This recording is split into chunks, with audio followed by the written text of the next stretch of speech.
की आवाज़ में आपका स्वागत है। जैसे कि आपको बता दें, बीते दिनों अप्रैल की शाम को करीब 4:30 बजे वीरेंद्र कुमार नरवाल, जो कि आपको बता दें पटियाला हाउस कोर्ट में वे वकील हैं, उनका चैम्बर भी है, उन्हें द्वारका सेक्टर 7 में आपको बता दें गोली मार दी जाती है। कुछ अज्ञात हमलावर उन पर हमला कर देते हैं। जानकारी के मुताबिक आपको बता दें कि बाद पुलिस सूत्रों से पता चला था कि उनके किसी अपने करीबी ने उन पर अज्ञात हमला किया था। आपको बता दें पारिवारिक झगड़े में यह हमला किया गया। आपको जानकारी दे दें कि द्वारका डिस्ट्रिक्ट पुलिस हर एंगल से इस वारदात की जांच कर रही है। साथ ही आपको बता दें हमलावरों को भी सीसीटीवी कैमरे में उनके चेहरे साफ नजर आ रहे हैं। बता दें दोनों हमलावर जो बाइक पर आए थे, उन्होंने 3 राउंड गोलियां चलाई, जिसमें से एक गोली उनके सीने में जा लगी, जिसकी वजह से उनकी मौके पर ही जान चली गई। आपको बता दें पटियाला हाउस कोर्ट के सीनियर एडवोकेट वीरेंद्र कुमार नरवाल जी पर अज्ञात हमलावरों द्वारा हमला किए जाने के बाद से ही दिल्ली के सभी डिस्ट्रिक्ट कोर्ट के वकील अपनी सुरक्षा को लेकर चिंता में आ गए हैं। आपको बता दें वीरेंद्र कुमार नरवाल जी पर हमले के विरोध में दिल्ली के सभी डिस्ट्रिक्ट कोर्ट के वकील 3 अप्रैल को हड़ताल पर रहे। आपको बता दें दिल्ली के सभी डिस्ट्रिक्ट कोर्ट के वकीलों की यही मांग थी कि जिस तरह से राजस्थान में वकीलों की सुरक्षा को लेकर एडवोकेट प्रोटेक्शन एक्ट बनाया गया, बिल्कुल उसी तरीके से दिल्ली में भी यह एक्ट लागू हो। आपको बता दें दिल्ली के सभी डिस्ट्रिक्ट कोर्ट के वकीलों ने अपनी सुरक्षा की मांग को लेकर केंद्रीय एवं राज्य सरकार से यह मांग की है कि राजधानी दिल्ली के सभी डिस्ट्रिक्ट कोर्ट्स के वकीलों की सुरक्षा को लेकर संजीदगी से कोई अहम बिल लाया जाए। जैसे राजस्थान में सभी वकीलों के प्रोटेक्शन को लेकर सदन में बिल पारित हुआ है, ठीक उसी के तर्ज पर राजधानी दिल्ली के सभी डिस्ट्रिक्ट कोर्ट के वकीलों की सुरक्षा को लेकर सरकार अहम कदम उठाए। अगर केंद्र और राज्य सरकार दोनों ही की सुरक्षा को लेकर कोई अहम फैसला नहीं लेती है तो दिल्ली के सभी डिस्ट्रिक्ट कोर्ट के वकील अपनी मांगों को लेकर आगे भी हड़ताल कायम रखेंगे। आइए जानते हैं दिल्ली के द्वारका कोर्ट में प्रैक्टिस कर रहे सभी सीनियर मोस्ट एडवोकेट्स का इस पूरे घटनाक्रम पर क्या कुछ कहना है, साथ ही वे केंद्र और राज्य सरकार से क्या कुछ मांग कर रहे हैं, इसके बारे में जानते हैं। तो आपको बता दें इस समय हम द्वारका कोर्ट में आए हैं और आपको बता दें दिल्ली के लगभग सभी जिला न्यायालय में इसी तरीके से आपको बता दें सभी हमारे जो एडवोकेट्स हैं दिल्ली से जुड़े, वे सभी आज आपको बता दें प्रोटेस्ट पे हैं। कामकाज आज जैसे कि आपको बता दें कोर्ट का कह सकते हैं कि ठप है। आइए चलते हैं क्या कुछ कारण हैं और क्या कुछ इनकी मांग है, उसके बारे में आपको जानकारी देते हैं। सर नमस्कार। नमस्कार सर, अपना परिचय दे दीजिए। Rajeshwar Dagar, advocate, Dwarka court, x secretary.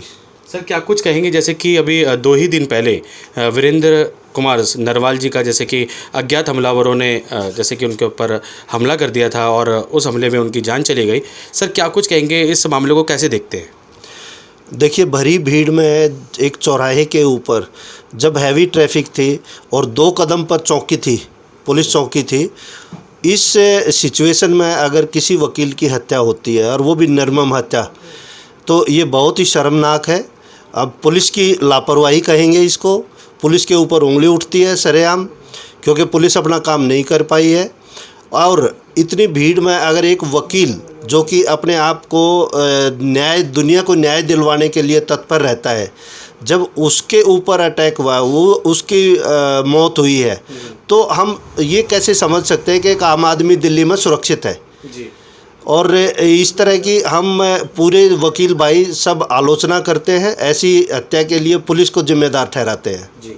Sir जैसे कि इस मामले की जब तफ्तीश की गई तो पुलिस ने पाया कि ये एक पारिवारिक विवाद था जो कि काफ़ी समय से चल रहा था। 2017 में उनकी सुरक्षा हटा ली गई थी कोरोना काल के चलते। तो सर क्या कुछ कहेंगे, सुरक्षा हटाने के जैसे ही वो सुरक्षा हटी, उससे पहले जब उन्होंने सुरक्षा मांगी और सुरक्षा दी भी गई थी, लेकिन कोरोना काल के बाद फिर वीरेंद्र कुमार नरवाल जी की सुरक्षा हटा ली गई। सर इस पर क्या कुछ कहते हैं, क्या कुछ आपका विचार? ये पुलिस की लापरवाही है। पुलिस हमेशा जब भी प्रोटेक्शन प्रोवाइड करती है, सिक्योरिटी प्रोवाइड करती है, तो पुलिस को ये ध्यान रखना चाहिए कि वो आदमी अच्छी तरह से सुरक्षित है कि नहीं है। जैसे आप पंजाब में देखिए, सिद्धू मूसावाला की सिक्योरिटी कम कर दी थी, उसकी कम करते ही उसको मार दिया गया। यहाँ पर उसके ऊपर अटैक हुआ और उसकी पुलिस से सिक्योरिटी हटा दी इन्होंने। इस तरह से थोड़ा ही ना चलता है। उसकी पुलिस प्रोटेक्शन पूरी की पूरी रखनी चाहिए थी, चाहे उसका कोई भी केस है। हम इस बात को नहीं कर रहे, लेकिन आज हमारा एक वकील भाई हमारे परिवार का सदस्य गया, हमें इस बात का बहुत दुख है। सर क्या कुछ कहेंगे, जैसे कि प्रशासन से क्या कुछ मांग है, क्या ये सुरक्षा के जो सभी वकीलों को, जो दिल्ली के सभी जो वकील हैं, सभी जो कि आपको बता दें न्याय के लिए लड़ते हैं, उनकी सुरक्षा के लिए क्या प्रशासन इसके लिए कुछ कदम उठाए या फिर केंद्र इस पर कुछ कदम उठाएगा? देखिए हमारी करीब 10 साल से ये डिमांड चली आ रही है, बहुत ज़ोर शोर से डिमांड है हमारी कि हमें हमारे जो एक एडवोकेट प्रोटेक्शन एक्ट है वो लागू किया जाना चाहिए, लेकिन ना स्टेट गवर्नमेंट इस चीज़ को सुन रही है और ना सेंट्रल गवर्नमेंट इस चीज़ को सुन रही है, जबकि ये मुद्दा बहुत पहले से गरमाया हुआ था कि भाई हमें एडवोकेट प्रोटेक्शन एक्ट की बहुत सख्त ज़रूरत है। राजस्थान में एडवोकेट एक्ट प्रोटेक्शन लागू कर दिया है, तेलंगाना में लागू कर दिया है, हमारा अभी तक नहीं किया है, डिस्पाइट द फैक्ट कि हमारी बार काउंसिल ऑफ दिल्ली ने और बार काउंसिल ऑफ इंडिया ने इसको रिकमेंड किया है, सेंट्रल गवर्नमेंट से के पास भेजा है कि आप इसको लागू करिए, दिल्ली में बहुत सख्त ज़रूरत है, क्योंकि दिल्ली में इतना भीड़ भाड़ का इलाका है।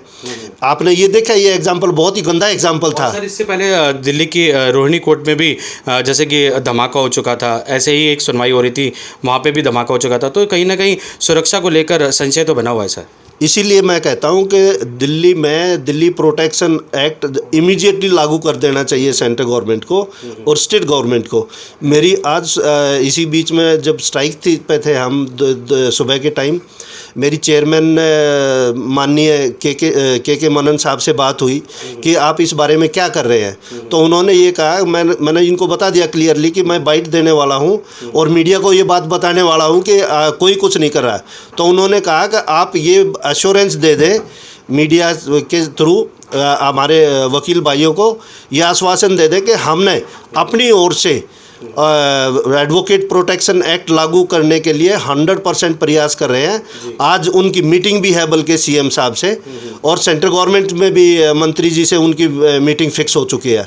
आज वो इस काम के लिए जा रहे हैं। सर एक सवाल मेरा ये है कि एडवोकेट प्रोटेक्शन एक्ट क्या है, इसके बारे में बताइए। देखिए एडवोकेट प्रोटेक्शन एक्ट उस लाइन पर है जैसे डॉक्टर्स है, डॉक्टर प्रोटेक्शन एक्ट है, डॉक्टर्स को के लिए है। वो डॉक्टर्स का स्पेशली है प्रोटेक्शन उनके लिए। अगर एक उनके कार्यस्थल में कोई दखल देता है या कोई जैसे रोड पर भी है, पब्लिक प्लेस में भी उनके ऊपर कोई अटैक होता है, तो उनके लिए स्पेशल कानून है। हम भी उसी तरह की डिमांड कर रहे हैं कि हमारे लिए भी एक अलग से कानून होना चाहिए, एडवोकेट प्रोटेक्शन एक्ट। इसमें क्या क्या सुविधाएं मिलेंगी आपको अगर ये लागू होता है? देखिए इसमें एक तो ये है कि कोई भी गलत काम करता है, अगर वकील के खिलाफ कोई भी झूठा केस करता है या वकील के ऊपर अटैक करता है किसी तरह से, तो इमीडिएट एक्शन होता है उस पर। सर हमने कुछ पब्लिक रिव्यूज़ लिए थे, तो कुछ का कहना था कि वैसे तो ये बहुत ज़रूरी है कि जो वकील हैं, जो कि हमारे एडवोकेट्स हैं, जो कि न्याय के लिए लड़ते हैं, कुछ ऐसे केसेस हैं जहां आपराधिक मामलों में आप केसेस लड़ते हैं, कुछ ऐसे प्रॉपर्टी विवाद को लेकर आप केसेस लड़ते हैं, वो लोग पर्सनली आप लोगों से ग्रजेस निकालते हैं और उसके बाद इस तरीके के जो हमले हो जाते हैं। लेकिन कुछ लोगों ने कहा कि इसका सर कुछ मिसयूज़ भी होगा, ऐसा कुछ लग रहा है। नहीं, इसका मिसयूज़ है, देखिए कानून के बहुत सारे पहलू हैं, आप मिसयूज़ किसी भी कानून का कर सकते हैं, लेकिन ये एडवोकेट एक्ट जो है इसको कभी भी किसी भी तरह से कोई मिसयूज़ नहीं कर पाएगा, क्योंकि उसके लिए बार काउंसिल बैठी है, हमारी डिसिप्लिनरी कमेटी बैठी है। अगर इनकेस कुछ होता है तो they will take care of it. धन्यवाद सर यह जानकारी देने के लिए और इस पर प्रकाश डालने के लिए। और साथ ही आप देख सकते हैं समस्त हमारे एडवोकेट्स जो कि द्वारका कोर्ट में आपको बताते हैं कार्यरत हैं और यहाँ पे सभी प्रकार के केसेस भी लड़ते हैं, सभी यहाँ पे अभी उपस्थित हैं और सभी अपने अपने विचार व्यक्त कर रहे हैं। पहले अपना नाम बताइए, परिचय दीजिए। मैं राकेश शर्मा एडवोकेट, द्वारका कोर्ट। जी सर क्या कुछ कहेंगे, जैसे कि अभी पिछले दिनों हमला हुआ वीरेंद्र कुमार नरवाल जी के ऊपर, अज्ञात हमलावरों ने हमला किया, पुलिस की जांच में सामने आया कि उनके ही कुछ करीबी थे जिन्होंने हमला किया और अब पुलिस कह रही है कि ये एक पारिवारिक विवाद था। लेकिन वहीं कहीं ना कहीं जो एडवोकेट्स हैं, जो दिल्ली के जिला न्यायालय के जो वकील हैं, जो कि सभी प्रकार के केसेस लड़ते हैं, उनकी सुरक्षा के ऊपर कहीं ना कहीं सवाल उठ रहा है, क्या कुछ कहें? देखिए पर्टिकुलरली वो उनका पर्सनल मैटर हो सकता है कि उनका पारिवारिक विवाद था, अन्यथा हर एडवोकेट्स को, जो कि चाहे क्रिमिनल या सिविल, जो भी लिटिगेशन क्लाइंट के लिए करता है तो उनको प्रोटेक्शन मिलनी चाहिए।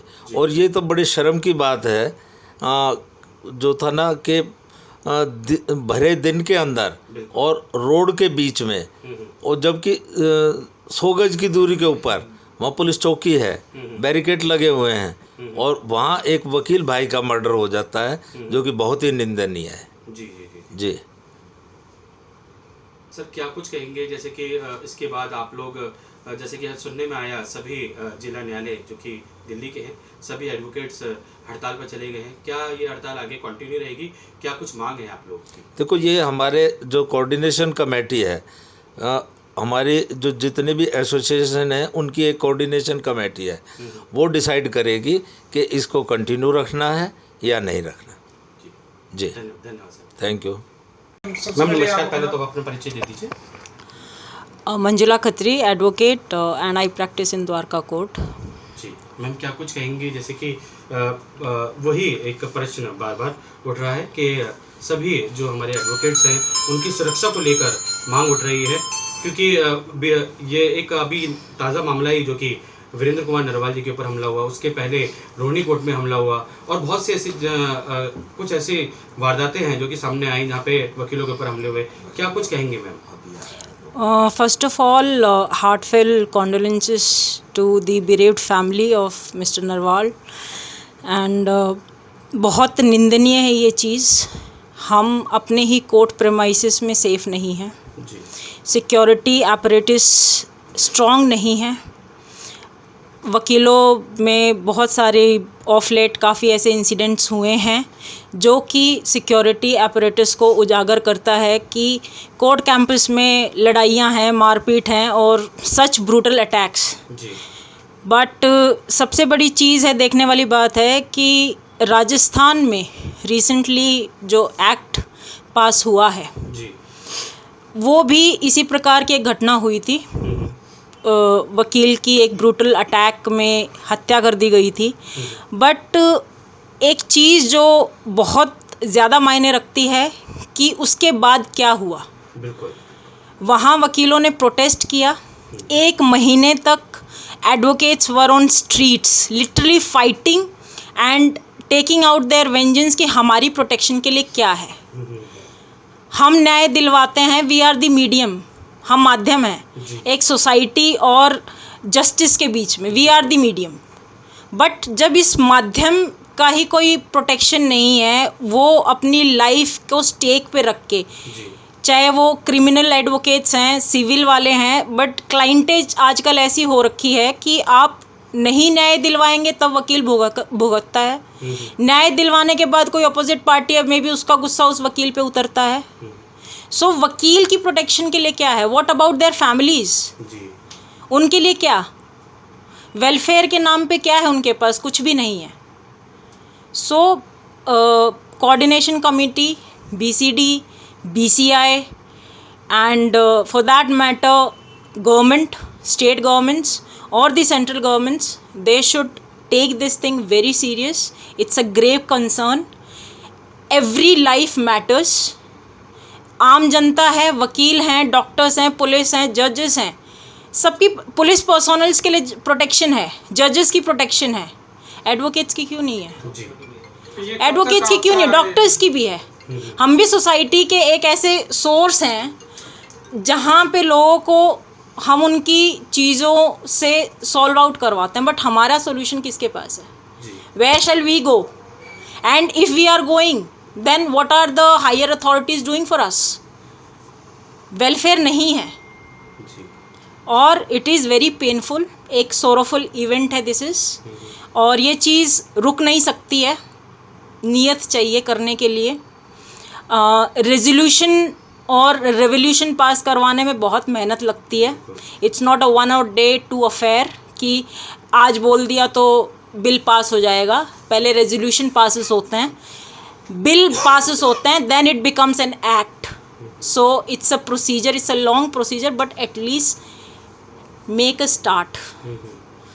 Please take a step so that जो हमारे होप्स हैं, जो हमारी एस्पिरेशन है कि yes, people who are our representative at the coordination committees, the BCD and the Apex Committee, the BCI. I have a question to Mr. Mishra, who is sitting at the Apex seat right now in BCI. Sir, जब आपने राजस्थान में इस act पे इतनी सारी चीज़ें, resolution दिया, आपने रिपोर्ट दिया, LG के पास गए, विधानसभा का घेराव तक हुआ, सब कुछ होने की नौबत के बाद भी आपने उधर किया, हमारे लिए आज दिल्ली में ये चीज़ हुई है, तो why aren't you giving even a single word? There is nothing coming from the horse's mouth, why? And it's a big question, pain, और सबसे बढ़कर एक दहशत का माहौल हो चुका है। वकील एक दहशत में हैं, सबको अल्टीमेटली अकेले नहीं हैं, फैमिली है उनके पीछे, तो ये कंसर्न है उनका भी। आज उनके साथ ऐसा हो सकता है, क्या है, आज नरवाल जी नहीं है, उनकी फैमिली, उनसे बड़ा पेन किसी का नहीं हो सकता आज के टाइम में। उनका जो आगे का फ्यूचर है, जो भी है, रंजिश है, विवाद है, that is a personal affair, but एक आदमी का लॉस एक फैमिली के लिए वही जान सकता है, and it's a big loss. We are in pain, but more of that we are in fear for our self now, कि उनके साथ हो सकता है, वहाँ पे हम भी हो सकते हैं कल को। No one is safe, guarantee किसी भी चीज़ की नहीं है, बट कम से कम एक हमारे पास एक वेपन होना चाहिए, so that we can feel that we are safe. हमारी कोई सुनवाई हो सकती है कहीं पे, या हमारे लिए, हमारे कंसर्न को लेके कहीं कुछ है। So that is what I have to say. ये शुरुआत जो है ये संसद से होगी या विधानसभा से होगी, कहाँ से? सर, रेजोल्यूशन बनता है, कमिटीज़ एक एक्ट बनाने के लिए उसमें क्या क्या चाहिए वो पॉइंट्स होने चाहिए, वो पॉइंट्स एक रेजोल्यूशन की तौर पे आगे जाके गवर्नमेंट के सामने दिया जाएगा। मे बी लेफ्टिनेंट गवर्नर से इस चीज़ के बारे में बात हो, then it should be going into the Vidhan Sabha, क्योंकि दिल्ली का विधानसभा पहले इस चीज़ को पारित करेगा। And being it's not a full state, but it's a national capital territory, तो विधानसभा है दिल्ली में। So first the resolution shall be tabled on Vidhan Sabha, cabinets में जाना चाहिए, CM को पता होना चाहिए कि क्या हो रहा है, क्या नहीं हो रहा है।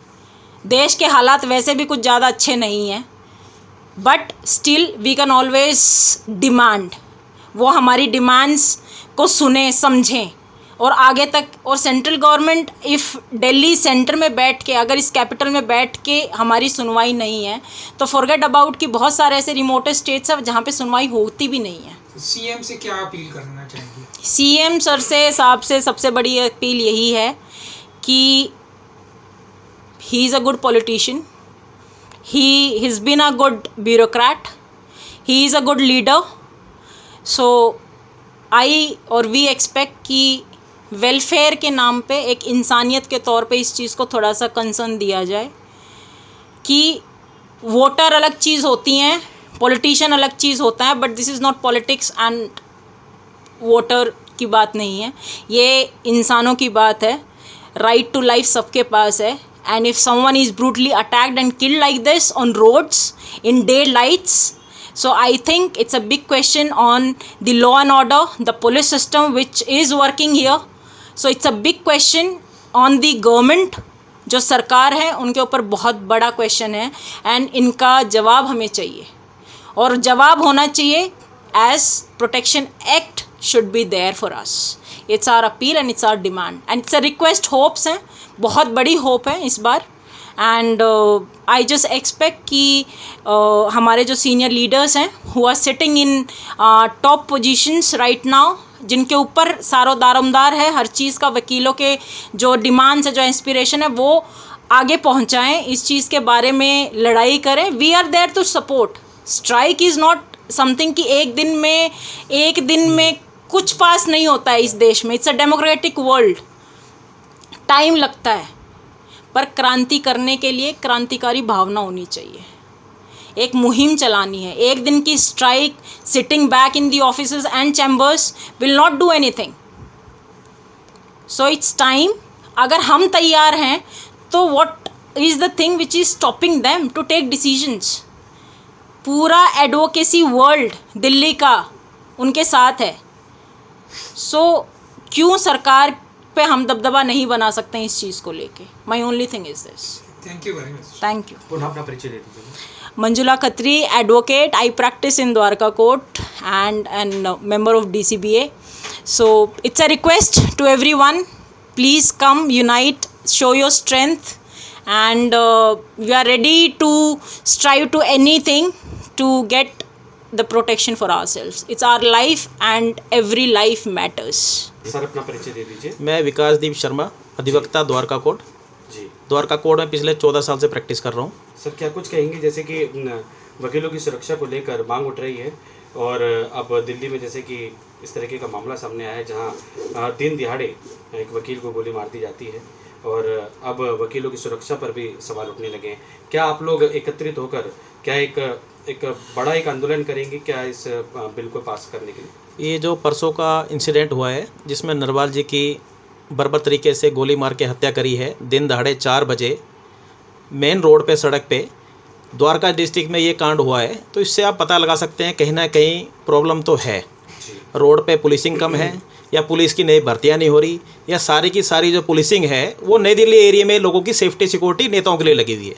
इसके लिए सबको सोचना पड़ेगा. वकील ही नहीं है, आम आदमी भी सुरक्षित नहीं है. देखो क्राइम बढ़ रहा है, इसको रोकने के लिए कोई ना कोई तो उपाय करना पड़ेगा. आज द्वारका में एक अधिवक्ता की हत्या हुई है दिन दहाड़े, किसी और की भी हो सकती है. तो यहाँ सेफ्टी एंड सिक्योरिटी का कंसर्न तो है ही है. और सबसे बड़ी बात है कि अगर नरवाल जी को PSO दे रखा था तो उनकी थ्रेट की जो थ्रेट मिली हुई थी उसको देख के दिल्ली पुलिस ने सिक्योरिटी प्रोवाइड कर दी. PSO जब तक PSO था वो बढ़िया जी रहे थे.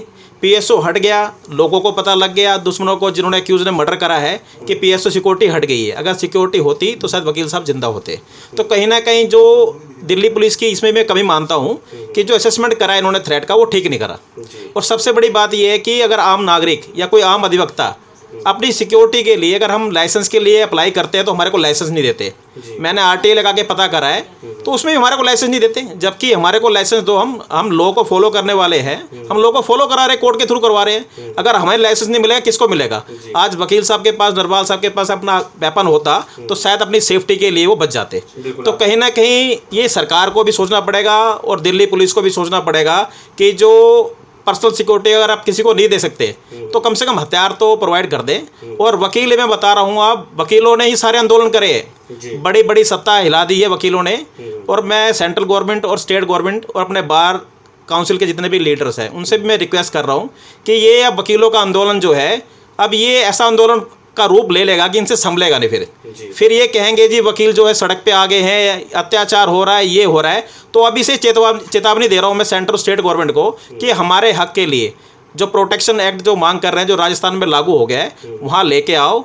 और वकीलों की सुरक्षा कोर्ट के अंदर और बाहर के अंदर भी सुनियोजित करना ये दिल्ली पुलिस का काम है. अगर आप सिक्योरिटी नहीं दे सकते किसी को जिसको थ्रेट है तो आप हमारे को लाइसेंस के लिए कम से कम, हम डबल ग्रेजुएट हैं, लॉ ग्रेजुएट है, अगर आप हमें हथियार नहीं दोगे तो किसको दोगे? आप क्रिमिनल को हथियार दोगे दिल्ली में? तो हम सबको अगर थ्रेट जिसको मिल रही है, जिसकी एप्लीकेशन आती है, उसको आप हथियार प्रोवाइड कराओ. मैं ये मानना है. और हम वकील अब ऐसा आंदोलन करेंगे कि ये पूरा देश देखेगा. दिल्ली देश की राजधानी है, कहीं कोई चीज़ हमारे से दूर नहीं है. अगर वकील एक बार ही चल पड़ेंगे तो कारवा बनता चलेगा और हम अपनी हर मांग मनवाना जानते हैं. अभी तो ये रिक्वेस्ट है, अगर ये जन आंदोलन ले लेगा वकीलों का तो किसी भी गवर्नमेंट से संभलेगा नहीं. जय हिंद, जय Bharat. Kuldeep Nain, advocate, DCBA. Manjula Khatri, advocate, DCBA. Rakesh Sharma, advocate, DCBA. Rajeshwar Dagar, advocate, DCBA. Vikas Jyoti Gandhi, advocate, DCBA. Vikasdeep Sharma, DCBA. और सर आप भी? रविंद्र हुड्डा, DCBA. मनोज अलावत, द्वारका. तो देखिए सभी एकत्रित हैं और सभी आपको बता दें सभी वरिष्ठ एडवोकेट्स हैं जो कि आपको बता दें दिल्ली जिला न्यायालय से सभी जुड़े हैं. और आपको बता दें सभी एक ही मांग कर रहे हैं कि उनको प्रोटेक्शन दी जाए और इसी केस को लड़ते हैं तो उसके बाद उनकी सुरक्षा को लेकर सरकार संजीदा हो. वकील एकता जिंदाबाद, वकील एकता जिंदाबाद. We want justice, we want justice, we want Advocate Protection Act, we want Advocate Protection Act. जय हिंद, जय भारत, जय भारत, जय भारत. अभी आपको बता दें सभी सीनियर मोस्ट वकील एडवोकेट्स आपको बता दें हड़ताल पर चले गए हैं. उनका प्रशासन से और केंद्र सरकार से यही मांग है कि उनकी वकील अपनी सुरक्षा की मांग को लेकर केंद्र सरकार और राज्य सरकार से यह मांग कर रहे हैं कि उनको भी सुरक्षा दी जाए। जिस तरीके से राजस्थान में यह बिल पारित हुआ था, सभी वकीलों की सुरक्षा को लेकर बिल पारित हुआ था और उस पर आपको बता दें मंजूरी भी दे दी गई है। अब सभी वहाँ के वकीलों को, सभी डिस्ट्रिक्ट कोर्ट के वकीलों को अब सुरक्षा प्रदान की जाएगी, उनको वहाँ के स्टेट पुलिस सुरक्षा देगी। इसी तरीके से आपको बता दें दिल्ली में भी सभी वकीलों की सुरक्षा के लिए केंद्र सरकार और राज्य सरकारों से यह मांग कर रहे हैं कि उन्हें भी सुरक्षा दी जाए, ताकि आने वाले समय में फिर से ऐसे हादसे ना होने पाएँ। हम सबका मंच और दिल्ली सुर्खियों के साथ संदीप चौहान की रिपोर्ट।